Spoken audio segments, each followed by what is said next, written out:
Do doja shumë të përmendnim që faktin, po flas kryesisht e vajzat, po besoj që edhe tek gjinia mashkullore ka qenë e njëjta, në traditat tona më të hershme, vajzat përpara se të nusërohen ose të martohen, janë informuar për trupin, për marrëdhëniet seksuale nga të afërmit e tyre të cilët kanë qenë të martuara, qoftë nga tezja, halla, dhe imagjino çfarë informacione duhet kenë marrë ato dhe këto informacione që po dëgjojmë profesionalisht tani.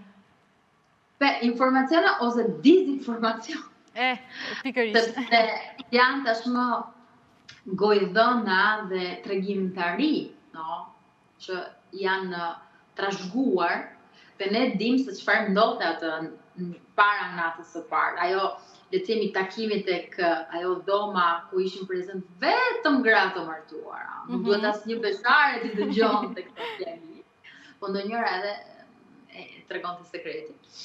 Problematika që ndron që imagjinojmë këto gratë të cilat kur nuk kanë pasur kontakt me trupin e tyre, imagjinojmë që deri para 20 viteve në të njëjtën dhomë flinin 2, 3, 4 fëmijë një herësh, apo të rritur edhe fëmijë e tjerë. Kështu që eksplorimi i vetes ka qenë shumë i vështirë të ndodhte, dhe nëse ndodhte në kushte ankthi dhe frike. Kështu që kontakti gjenital ka qenë pothuajse zero. Kështu që një grua, një vajzë që nuk ka asnjë lloj informacioni se si reagon organi gjenital, të cilat janë ndjesitë fiziologjike të trupit, nuk di a është gati, a është e frikësuar, a është normale apo jo. Dhe të gjithë prisnin gjatë derdhja, ndërkohë që fatkeqësisht shumë histori, ndarje apo abuzimesh e tjera na kanë vërtetuar që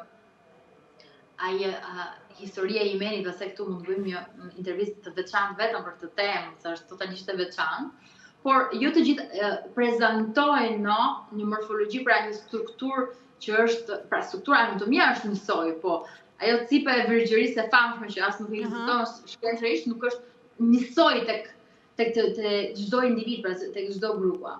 Ideja është që fatkeqësisht në këto tregimtari janë folur temat e dhimbjes, temat e frikës, temat e turpit, dhe çfarë një grua nuk duhet të bënte. Pra, shpeshherë grave të reja, sapo që do u martonin, do thoshin që nuk duhet të shprehnin klithma apo ndjesi apo kënaqësi, dhe në një lloj forme duhet të vërtetonin që ishte hera parë që shikonin një mashkull. Të gjitha këto janë të gjitha tema që shkojnë kundër një seksualiteti të shëndetshëm. Dhe shikoni se këto janë nënat tona, janë gjyshat dhe nënat tona. Dhe ne jemi rritur me këtë lloj koncepti për seksualitetin. Prandaj kemi kaq shumë të vështirë të flasim për këto tema.